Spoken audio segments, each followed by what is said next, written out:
Bonjour et bienvenue à tous dans cette nouvelle petite guidance pour la triangulaire. Donc, on va aller voir quelles sont les énergies du moment de la personne de votre cœur par rapport à vous et par rapport à son énergie tierce. Donc, quelle qu'elle soit, ça peut être une personne, une situation, une peur, une addiction, un travail, tout ça, tout ça. Vous comprenez l'idée. Oups là. Alors, je prends les jeux, il y a déjà une carte qui tombe. On a Remettre qui se présente. On va voir, est-ce qu'elle va ressortir? Mystère et boule de gomme. Donc je vais démarrer, Alors, ça fait un moment que je ne l'ai pas faite. En plus, la dernière fois, c'était comment dire, un grand tableau. Mais ça y est, ça me revient. Je vais prendre d'abord quelques cartes pour voir de chaque côté un peu l'ambiance générale. J'en profite pour vous rappeler de ne pas oublier de liker cette vidéo si ça vous plaît. Ça m'encourage. En plus, ça aide aussi la chaîne. N'hésitez pas aussi à commenter si le cœur vous en dit, si vous souhaitez partager des témoignages, voilà, vos expériences, tout ça, tout ça. Et si vous avez besoin d'une guidance privée avec moi, vous trouverez mon mail en barre d'infos. Donc là, le premier, c'était les murmures. Celui-ci, c'est l'oracle de la lune. Et le dernier, c'est mon petit oracle intuitif. Hop là. Enfin, bon, c'est le nom, hein, c'est pas le mien, hein, c'est pas moi qui l'ai fait. Voilà. Ah, et puis non, je dis le dernier, mais non, comme d'habitude. Il y a toujours la petite dernière carte. Petit de nom, mais juste de nom, parce que cet oracle... Oula, on a fait un battle flip. Cet oracle est juste magique. En tout cas, j'adore l'autrice, hein, Eve Corrigan. Ok, et celle-ci me reste dans la main. C'est le petit oracle de la création. Allez, on souffle un bon coup, on va révéler tout doucement. Et après, on ira voir aussi de chaque côté avec un tarot et un Lenormand. Donc pour vous et, enfin, pour votre autre par rapport à vous et par rapport à son énergie tierce. Donc on va aller voir ce qui se passe en ce moment par rapport à vous du côté de votre autre. Alors on a rituel, limite, ok, avec du 12, énergie du pendu, et dire non. Waouh. Ok, bon. Alors j'essaie de cadrer. Même si je vois à peu près rien, en plus j'ai le reflet dans le téléphone. Alors, déjà avec rituel, on a quand même quelque chose de répétitif. Bon, après normalement un rituel c'est censé quand même être quelque chose qui nous fait du bien, c'est... Enfin voilà, c'est quelque chose de... perçu quand même comme positif. Alors, est-ce que justement, il y a eu des comportements, des schémas répétitifs dans votre lien, dans votre relation? On voit qu'ici, avec limite, peut-être que par rapport à vous, il ne s'est pas senti libre de ses mouvements. On voit qu'on a un personnage dans une bulle, on voit que cette carte porte l'énergie du pendu. Donc, il y avait ouais, comme une espèce de plafond de verre qui l'empêchait de s'envoler. On voit que cette bulle, en plus, regardez, elle est en train d'éclater pour laisser croître une petite fleur qui est en train de pousser, en fait. Donc, c'est comme si quelque chose l'empêchait, l'a empêché, l'a contraint d'évoluer. Et c'est pour ça qu'il y a une notion de schéma répétitif ici avec le rituel. Et on voit peut-être qu'avec la carte, la dernière carte, dire non, peut-être que justement ces schémas, ça peut clairement nous parler d'auto-sabotage en fait. Mais bon, avec dire non, peut-être que ces schémas se terminent. Là, il y a une espèce de clôture de cette limitation. En fait, dire non, c'est comme si ça venait accentuer cet aspect où voilà, on va laisser cette bulle exploser pour laisser jaillir le beau en fait, qui est symbolisé par cette fleur. On voit qu'il y a une notion de nudité quand même dans la carte. Alors, le personnage était nu dans la bulle. Donc, est-ce que ça signifie que avec vous, en petit comité, voilà, votre autre s'est senti bien, s'est senti à l'aise, il s'est senti justement en capacité de pouvoir laisser tomber ses défenses, en fait. Il y a une notion comme ça. Après, bon, bah voilà, s'il sort de sa bulle, forcément, va falloir s'habiller, quoi, parce que bon, il ne s'agirait pas de commettre un attentat à la pudeur. Non, je rigole, là je m'égare. Non, mais il y a une notion justement où il y avait une sensation d'être comme mise à nu avec vous, de ne rien pouvoir aussi vous cacher dans cette bulle que vous formiez. Enfin, Il y a un peu cet aspect-là, enfin ça c'est une lecture secondaire, dira-t-on. Alors, je vais la retourner comme ça, et voilà, elle est à l'envers, ok. On a le savoir des anges qui parle d'intuition. Alors, fulgurante et évanescente, je suis le savoir sans connaissance, la pensée sans origine apparente. Je suis la guidance des anges. Écoute-moi, je suis là pour t'aider. Waouh! En parlant de guidance des anges, on ira aussi tout à la fin, comme d'habitude, tirer une dernière petite carte des anges avec le petit oracle des anges. Donc ici, le fait qu'elle soit sortie à l'envers, peut-être que justement vous avez du mal, enfin non, c'est pas vous, pardon, votre autre avait du mal à se fier à son instinct en fait, à son intuition par rapport à vous. Il avait du mal à se laisser aller en fait, librement. C'est pour ça qu'il y avait une notion de bulle aussi, de protection. En même temps, il se sentait à nu, donc il avait aussi cette sensation où il avait besoin de se protéger. Et on voyait avec le rituel, c'était quelque chose d'habituel pour lui. Il n'avait pas l'habitude de s'ouvrir déjà à l'extérieur, ni à quelqu'un d'intime en quelque sorte. Alors je dis il, voilà,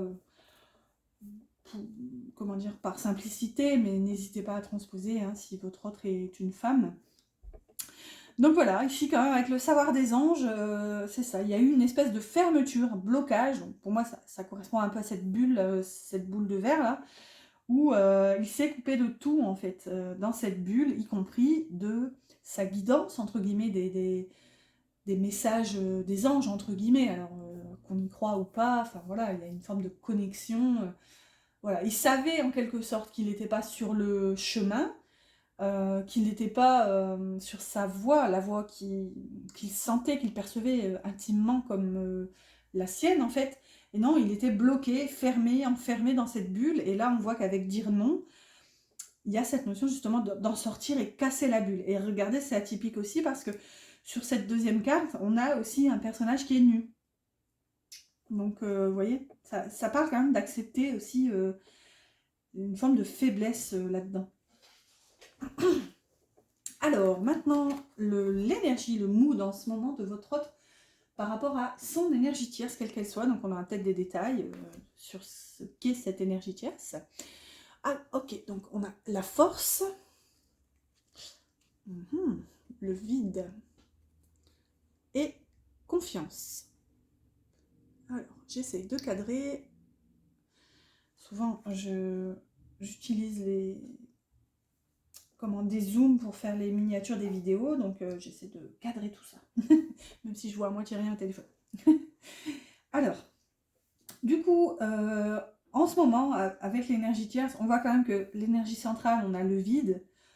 Bon, voilà, je sais que je fais des guidances bisounours, je vois le positif, enfin, je préfère me concentrer sur le positif, mais bien sûr, je suis pas non plus langue de bois, et quand je vois quelque chose...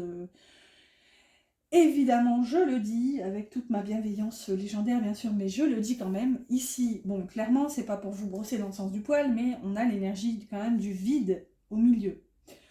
Bon, donc est-ce qu'on peut se dire que il y a une sensation de vide intersidéral? Clairement, c'est un peu le mot qui me vient. On voit que malgré tout, avec la force à gauche ici avec ce lion et la confiance. Confiance, clairement, c'est un mot-clé de l'énergie de la force. Bien sûr, on peut transposer cette énergie à l'énergie du tarot, hein, de la force dans le tarot, l'arcane majeur. En plus, elle porte l'énergie du chariot, qui nous parle aussi de confiance en soi, d'avancée, voilà, de triomphe, hein, l'énergie du chariot. Donc, pour moi, il y a une période de vide là, qui est traversée actuellement par rapport à cette énergie tierce. Alors encore une fois, quelle qu'elle soit, là pour le coup, on n'a pas forcément de détails, mais on verra peut-être tout à l'heure avec les tarots et le normand. On va voir aussi avec cette petite carte, souvent ça donne vraiment un détail supplémentaire, c'est, comment dire, ça vient aiguiller la guidance en quelque sorte, mais bon... on voit qu'il a confiance, il y a une notion où justement il puise en lui la force, le courage, il y a une force de caractère en fait là-dedans, c'est que même s'il traverse une période de désert, il avance en fait, il ferme les yeux, regardez l'image du personnage, il ferme les yeux et il attend que ça passe, en fait. Il y a un peu cette notion. Ah, et celle-ci, elle est à l'endroit, et on a « oui, tu es sur la bonne voie ». Donc, vous voyez, même si c'est vide, même s'il n'y a rien, il a confiance, il tient bon, et il sait que c'est la voie, le chemin. Et c'est atypique parce que tout à l'heure, je parlais aussi d'être sur la voie avec le savoir des anges. Alors, donc, en tout cas, il sait que même si par rapport à vous, il a loupé le coche, par rapport à son énergie tierce, même si c'est vide, il a conscience, enfin pour moi, il réalise que malgré tout, il est sur la bonne voie. Alors, tu es sur le bon chemin. Pour que cela perdure, poursuis ton évolution en apportant les changements requis. Voilà, en tout cas, il a conscience que même s'il n'y a rien, même si c'est vide, un puits sans fond, il est sur le chemin en fait. Il a confiance. Ouais. Alors, tac, tac, tac. On avait beaucoup de cartes jaunes ici avec cet oracle. Bon, je les rangerai après. Là. Voilà. Alors, c'est parti. On va prendre les tarots et les Lenormand. Donc, de votre côté, je prends le tarot des abysses avec le reflet de lune. Ok, bon, celle-ci, elle s'est déjà révélée. Je ne sais pas si vous l'avez vu. Je vous garde le suspense. Et pour la triangulaire, j'ai pris le Santa Muerte et le Petit Witchy d'Angie Lumière d'Étoile. Alors, pour les questions, tout en haut, c'est son état d'esprit, ses pensées en ce moment. Au milieu, c'est ce qu'il ressent. En bas, c'est la matière. C'est simple, en fait. Imaginons un humain debout, voilà, la tête, le cœur et les pieds. Ici, c'est les intentions, même si ça se dirige vers là, c'est parce que j'ai un souci de symétrie, voilà, c'est mon côté psychorigide, hein, je pourrais la mettre comme ça, voilà. De l'autre côté, je vais faire pareil, en fait. Waouh, au dos, regardez-moi ça, on a un 10 de coupe, un magnifique 10 de coupe, hein, qui est vraiment la carte de l'accomplissement, le bonheur total et absolu dans la famille, dans l'amour. C'est vraiment l'épanouissement, en fait. Alors, là, vous pouvez passer un peu, n'hésitez pas, hein, si... Souvent, je papote, mais bon, souvent, j'ai conscience de papoter un peu trop aussi. Et là, au dos, regardez, on a l'ours. Donc, 10 de coupe et l'ours. Donc, voilà, on assume. Hop, c'est parti. On fait ce qu'il faut et on va chercher ce bonheur, en fait. Alors, Santa Muerte. Même question. Voilà.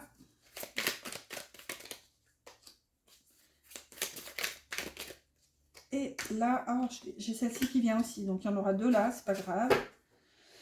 Alors, on a le magicien au dos de deck. Un arcane majeur. Important. Là, il y a une espèce de potentiel. J'ai tout qui tombe.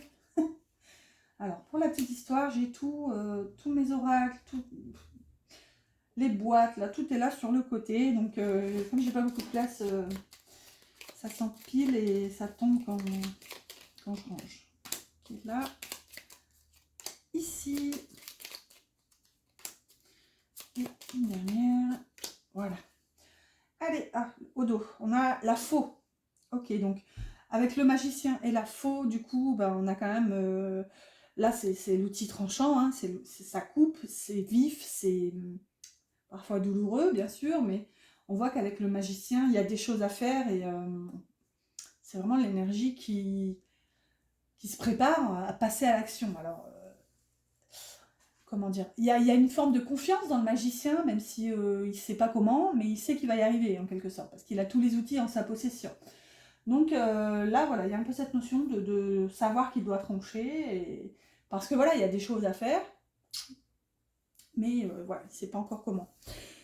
Alors, c'est parti pour vous, les pensées en ce moment. Qu'est-ce qui se passe dans sa tête? On a le soleil et l'homme. Ok. Alors, désolée, j'ai...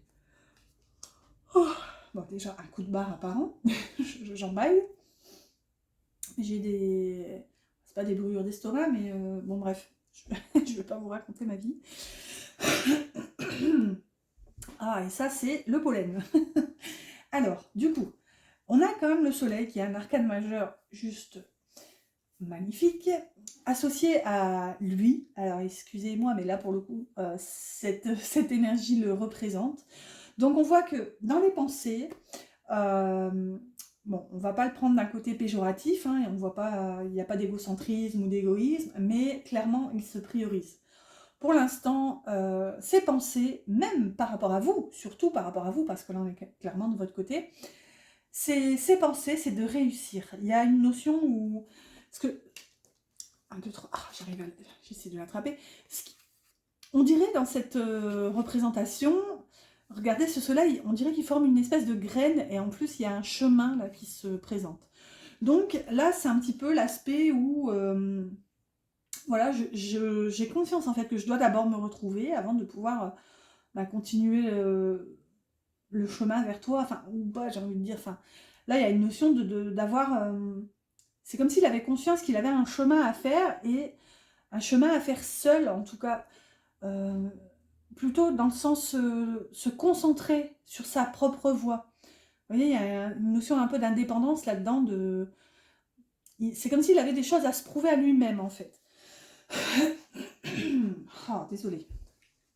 Alors, dans les pensées par rapport à l'énergie tierce, on a un 7 de pentacles avec la montagne.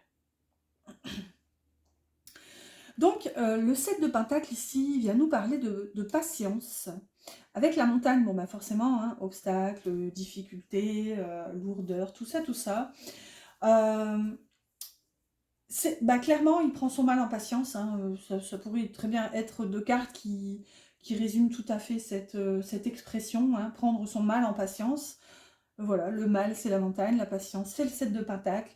Clairement, il y a une situation qui est compliquée. Le visuel de cette carte, on a un personnage qui est derrière des espèces de barrières. Donc voilà, il y a peut-être une sensation de se sentir enfermé, bloqué. On va pas se cacher quand même que la montagne, c'est quand même perçu comme un obstacle insurmontable. Donc, à voir, ouais. Ouais, je veux pas extrapoler 15 000 ans là-dessus. Il prend son mal en patience. Dans le cœur, les ressentis pour vous, waouh, magnifique, on a un as de coupe. As de coupe et l'homme, oh là là là. Ouh là là là là. Pardon, mais... Parce que, comme vous le voyez, l'homme est déjà sorti. Donc, on a ici un deuxième monsieur. Alors, je dis monsieur parce que voilà, mais homme, femme, peu importe, vous le savez.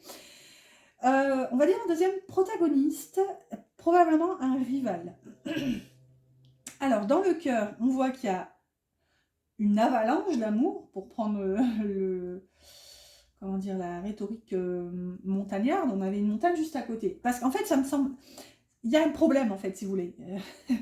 L'as de coupe ici, dans ce qu'il ressent pour vous, mais associé à un personnage autre, pour moi, clairement, c'est que il vous aime d'un amour, mais qui le submerge, en fait. Il se noie dans cet amour.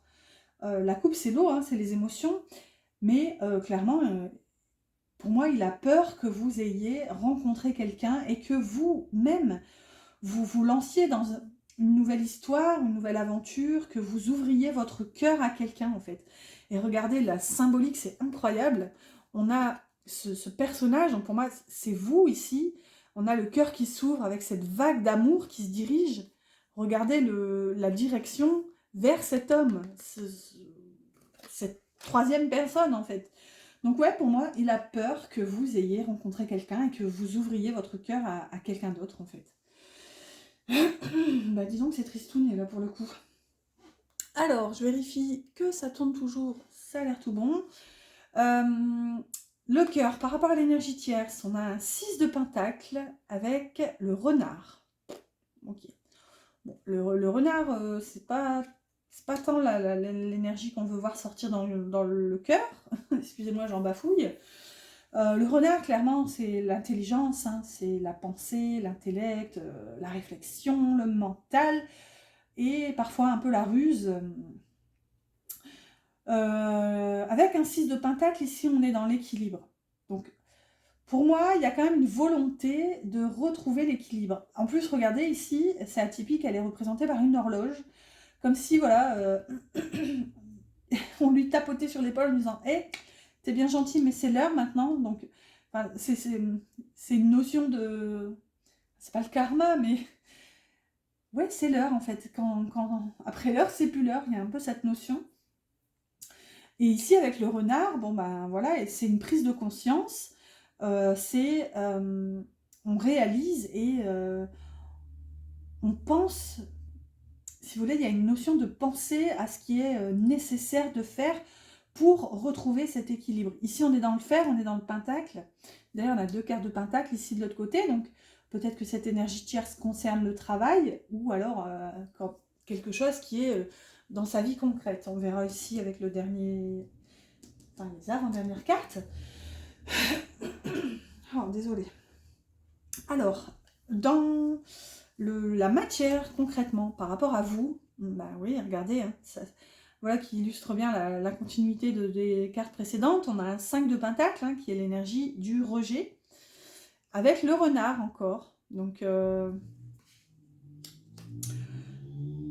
pour moi, je le dis souvent, et c'est pour ça que je prends 2 jeux. Je prends à chaque fois dans cette guidance, et parfois dans d'autres, je prends 2 tarots et 2 Lenormand. Comment dire, pour offrir au tarot justement l'opportunité de parler, de rebondir, enfin voilà, ça ouvre le dialogue.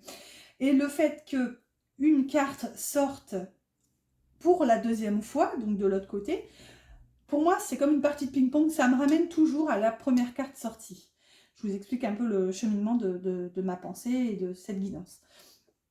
Donc là, on est quand même sur du rejet. Votre autre, dans la matière, se sent rejeté par vous. Il se sent seul, il se sent démuni. Et on voit qu'avec le renard, il est dans une phase de réflexion en fait sur ce sentiment. Là, il est en train de se demander clairement pourquoi je ressens ça, pourquoi je me sens seule, pourquoi j'ai l'impression d'avoir été repoussée, rejetée, etc. Et on voit que du coup, ça se répercute sur cette énergie où c'est dans le cœur en fait de sa problématique avec l'énergie tierce. Et on voit qu'il y a une volonté de retrouver l'équilibre. D'ailleurs, regardez, on voit que la balance, hein, je ne sais pas comment ça s'appelle, bref, un truc qui pendouille sur l'horloge. Je sais pas comment ça s'appelle ce truc, on n'a plus de vieille horloge comme ça. Enfin, j'ai envie de dire, moi j'ai même plus de montre, ça fait bien 15 ans que j'ai plus de montre au poignet depuis les téléphones. Enfin, de toute façon, moi je suis hors du temps, hein, le temps... Je suis de la team, le temps n'existe pas, mais bon, je regarde quand même, je mets des alarmes pour le matin, et puis je regarde quand j'ai des rendez-vous, tout ça, j'essaye à peu près d'être à l'heure. Mais bon, bref, ce truc qui pendouille, regardez, il va vers le renard aussi. Donc, vous voyez, c'est comme s'il avait conscience que pour stabiliser son émotionnel, y compris à travers cette énergie tierce, donc je pense qu'il a conscience que l'énergie tierce impacte sa vie sentimentale, émotionnelle. Il a conscience que pour remettre les pendules à l'heure, techniquement, il va devoir y réfléchir et on voit que ça se répercute ici sur ce qu'il ressent en fait. Il va se caler, c'est ça, il y a cette notion où voilà, il va remettre les pendules à l'heure en se calant sur ce qu'il ressent et pourquoi il se sent rejeté par vous, pourquoi il se sent seul. Voilà. Non, c'est là, j'allais passer là, non. Alors, la matière toujours par rapport à l'énergie tierce, et on a un 7 d'épée, encore un 7, avec, bon bah le cercueil. Non mais c'est fou ça, regardez. Alors je sais que j'ai pris le Santa Muerte, mais quand même, on a 2 fois la carte du cercueil. Enfin, regardez, il y a d'autres cartes et il n'y a pas forcément un cercueil dessus. Et là, on a 2 fois la représentation de cercueil. Regardez, si on a hop et réflexion, donc espoir et réflexion sur cette carte. Le souci quand même, c'est que avec le 7 d'épée, on est plutôt dans une carte un peu... Enfin, une carte, c'est pas tant la carte en soi, c'est plutôt l'énergie qu'elle dégage. Le 7 d'épée, c'est un peu une carte d'espièglerie, de manque de sincérité en quelque sorte. Hein. C'est un peu associé au renard surtout. Enfin là, on a le renard juste au-dessus. Là, c'est un peu, je vais me prioriser en fait. Bon, les mots-clés viennent un peu adoucir cette énergie hein, en fonction des tarots. Voilà, là, c'est la signification.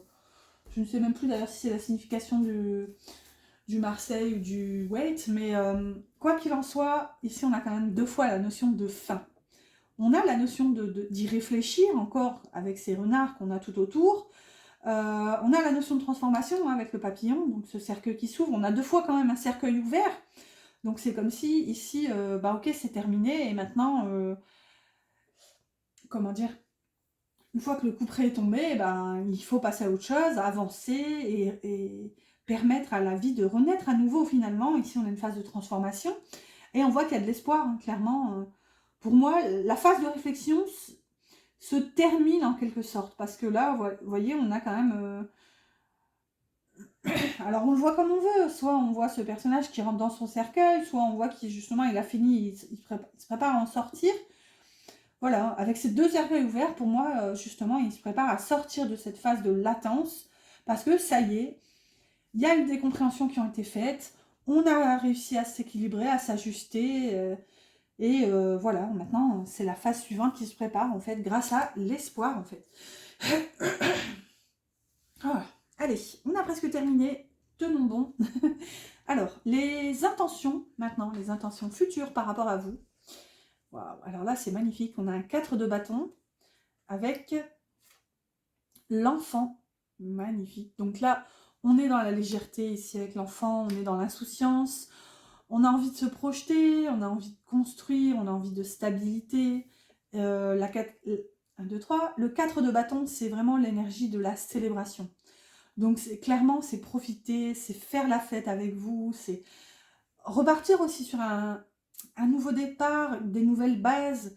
C'est aussi pas trop se prendre au sérieux. Alors, il y a une espèce de déséquilibre entre l'insouciance, la légèreté de l'enfant et la stabilité qu'offre le 4 de bâton. Ici, on est vraiment dans quelque chose de construit, quelque chose de stable. Mais vous voyez, ça dénote quand même de cette envie de construire, de profiter de la vie ensemble, et tout en légèreté en fait. Et peut-être même, pourquoi pas plus concrètement, avoir envie d'un enfant si vous vous sentez concerné par cette opportunité ou possibilité. Mais ouais, magnifique, magnifique énergie ici, hein, le 4 de bâton, c'est une des plus belles cartes de tarot. Vous avez quand même sorti 3... Enfin, vous avez sorti... Il y a quand même 3 cartes magnifiques ici, entre le soleil, l'as de coupe et le 4 de bâton. C'est le combo gagnant. Hein. Enfin, s'il n'y avait pas quelques petits couacs ici pour venir ternir un peu ça, mais voilà, je ne reviens pas dessus, j'ai déjà expliqué tout à l'heure, hein, sinon c'est redondant. Du coup, maintenant, les intentions par rapport à cette énergie tierce, qu'est-ce qu'on a? On a la lune, un arcade majeur, et le page de coupe, waouh, avec l'étoile. Alors là, c'est magnifique. Bon, alors déjà, ce que j'ai, moi, clairement, ici, ces intentions, c'est déjà d'aller chercher ce qui va le nourrir, ce qui va lui donner de l'espoir, en fait. On voit que avec la lune, là, il y a un côté reflet. Alors oui, dans l'énergie de la lune, il y a de l'eau. Hein, dans les représentations, on a d'ailleurs un homard et je sais plus quoi qui se battent en duel. On a un chien, un loup de l'autre côté. Il y a une notion de dualité, si vous voulez. Et là, on voit qu'on a ce personnage qui se regarde et on voit que son reflet, elle voit son reflet en forme de squelette. Enfin, ça, c'est qu'un détail. Après, on est dans le Santa Muerte, donc forcément, il y a beaucoup de squelettes. Ici, avec l'étoile, il y a une notion d'espérance, en fait, dans cette énergie. Avec le page, voilà, il est rempli de bonne volonté, il a envie d'aller chercher, d'aller comprendre ce qui nourrit son intériorité, son intuition. La lune, c'est aussi la connexion à sa guidance, à son intériorité, son instinct. Mais regardez, ce qui est atypique avec cette représentation, c'est qu'on a ce page-là qui... Déjà, on voit que ses yeux sont en forme de cœur, donc ça fait penser un peu à des amourettes. Mais, vous voyez, on voit qu'il y a une spatule, et voilà, il essaie de choper l'eau, mais c'est pas une louche, hein, c'est une spatule avec des trous, donc bon ben, voilà, forcément, ça s'écoule. Donc, on voit qu'il y a de la volonté, mais c'est encore un petit peu balbutiant pour l'instant. Mais il y a une forme d'espoir. Ouais, il regarde, il ose en fait regarder son reflet, même si pour l'instant c'est encore un peu déformé. Dans le reflet, il voit aussi la lune, les étoiles, bref, il a confiance, même si pour l'instant c'est encore un peu flou. Mais moi je vous dis, il y a vraiment une notion d'être plein de bonne volonté et d'y aller, quoi. Alors, dans quel sens? ça c'est à lui de voir, on est du côté de l'énergie tierce, donc mais voilà, allez chercher ce qui va l'animer en fait, quelque chose de nouveau. Je suis en train de regarder un peu au niveau des coloris, si on a un peu plus de bleu, là on était dans le pentacle et l'épée, on est un peu plus sur le jaune. Bon, le jaune, hein, bien sûr, qui fait référence à la confiance avec le chakra du plexus solaire. Mais bon, c'est un petit détail. Vous, forcément, de votre côté, c'est un petit peu plus monochrome. J'ai pris des oracles un peu plus neutres. Allez, on va prendre un petit message ou deux. Ok, deux. Allez, deux messages du petit oracle des âmes amoureuses. Allez. Est-ce qu'elles peuvent sauter, s'il vous plaît? Merci, en voilà une. Oh, alors non, ça fait beaucoup. Non, j'allais garder la première maintenant. Oh, ok, bon, bah, on en aura 3 en fait. Au dos, on a encore un oui, que je ne vous lis pas, mais c'est encore un oui, qu'on avait tout à l'heure aussi par rapport à l'énergie tierce. Alors, on a peut-être. Je te dis peut-être, car finalement, rien n'est encore décidé et tout reste à faire. Tout est possible en fonction du chemin et des décisions qui seront prises. D'ici quelque temps, ma réponse sera certainement différente si la situation a évolué. Bon, on a encore un peu d'indécision dans cette énergie. Vous voyez, ça nous parlait de chemin et ça me fait référence ici à ce chemin qui est représenté dans cette graine qui est là avec le soleil en fait. Ensuite, ah bah là on a non. Ah bah faut savoir, oui, non, peut-être, on a eu les 3. Alors, je réponds par la négative car il y a encore des choses à travailler par rapport aux interrogations. Ma réponse pourrait bien changer d'ici quelques temps si les conscientisations sont là et que nous avons avancé. D'accord, ok, bon, bah, reste à voir la dernière, là je suis curieuse. Alors, excuse-moi, je suis désolée. Je ne fais pas toujours bien les choses par rapport à nous, j'en ai bien conscience. J'ai peur de notre amour, mais je ne veux pas te faire de mal. Voilà, bah écoutez, je vous laisse recevoir ces petits messages. C'est pas tant qu'il y a des incohérences, mais peut-être qu'il va passer d'une phase d'indécision à une forme de non, pour finalement s'en excuser, de ne pas saisir la perche qui lui est tendue. Enfin, je ne sais pas, là, pour le coup. Voilà, à vous de recevoir ce message. Allez, comme dit tout à l'heure, on clôture par une carte du petit oracle des anges. Et je vous rappelle de ne pas oublier de mettre un petit like si cette guidance vous a plu, ou parler. N'hésitez pas aussi à commenter. Et vous abonner aussi, bien sûr, si vous découvrez la chaîne. Et bienvenue à tous. Alors, on a pardon. Laisse le passé au passé. Éclaircis ton cœur et ton esprit avec la force du pardon. Bon, ben voilà, écoutez, je ne sais pas si ça vous est destiné, peut-être que c'est par rapport à cette forme d'indécision, peut-être que les anges vous invitent à pardonner votre autre de ne pas avoir su se positionner à un moment ou à un autre. Et, enfin voilà, oui, en tout cas, voilà, pardon. Voilà, écoutez, en tout cas, j'espère que cette guidance vous a plu. Moi, je vous souhaite une excellente fin de journée, soirée, une belle nuit si vous m'écoutez avant le dodo.